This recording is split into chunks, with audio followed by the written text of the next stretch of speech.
খেজুর তো খাই, সুগার ফ্রি বিস্কুট, খেজুর, কিশমিশ, আজকে লাল চা, রং চা,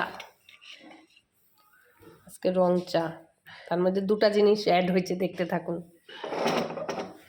মধু অ্যাড হয়েছে, মধু ডেলি খাই, দেখাই না, এটা আবার কালকে আনছে। আর একটা জিনিস বহু বছর পরে আনছে, এটা আগে আমাদের বাড়িতে সবসময় হতো, চ্যবনপ্রাশ। আমরা শীতকালে আমার ছেলেমেয়েরা সবসময় চ্যবনপ্রাশ খায়। এত একটা ভালো জিনিস, উপকার জিনিস। শীতে সবাই চ্যবনপ্রাশ খাবেন। এখন কালকে আমার জন্য নিয়ে আসে, বিশেষ করে আমার জন্য নিয়ে আসে, যেটা আমার ঠান্ডার ধারটা বেশি।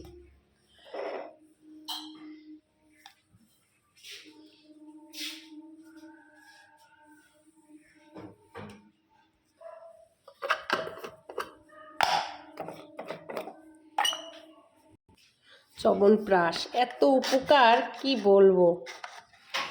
শীতে সবাই খাবেন, ঠাকুমা, জেঠিমা, দিদিমারা সবাই খাবেন চ্যবনপ্রাশ। শীতে সবাই চ্যবনপ্রাশ খাবেন, কিন্তু আগেই বলে দিচ্ছি। ওষুধ মনে করে, আচার মনে করে খেয়ে নেবেন।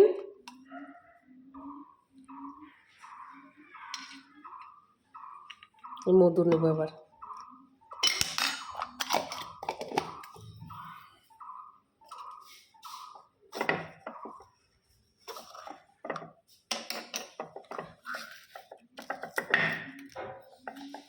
ডাবরের মধু।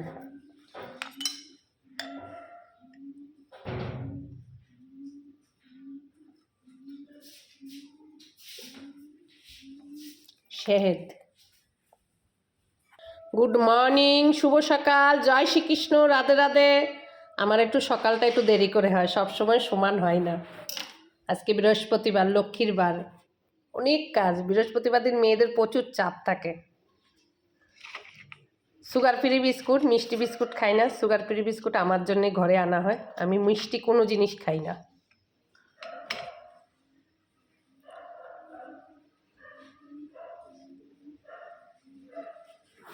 এখন কি খাবো আগে?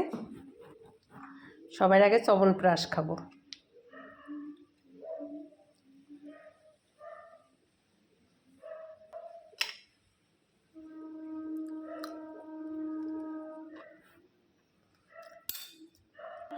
সবগুলাতে উপকার আছে, যে কিছুতে উপকার নাই এমন কোনো কথা নয়।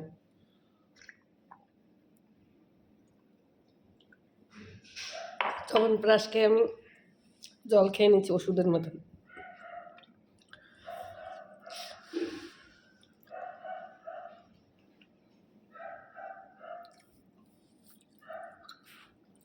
এগুলা ডেলি ডেলি ভিডিও করা যায় না, একদিন করছি, 10 দিন।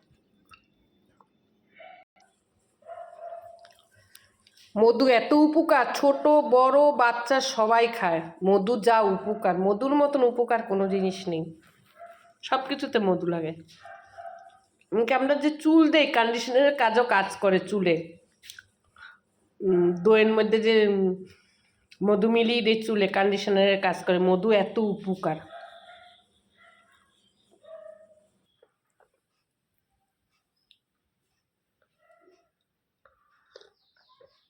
চাটা চিনি কম লাগছে, যেতে মধু খেয়েছে ওই জন্য কম লাগছে। মিষ্টি যে কোনো জিনিস খাবেন, চায় মিষ্টি কম লাগে চায়ের মধ্যে।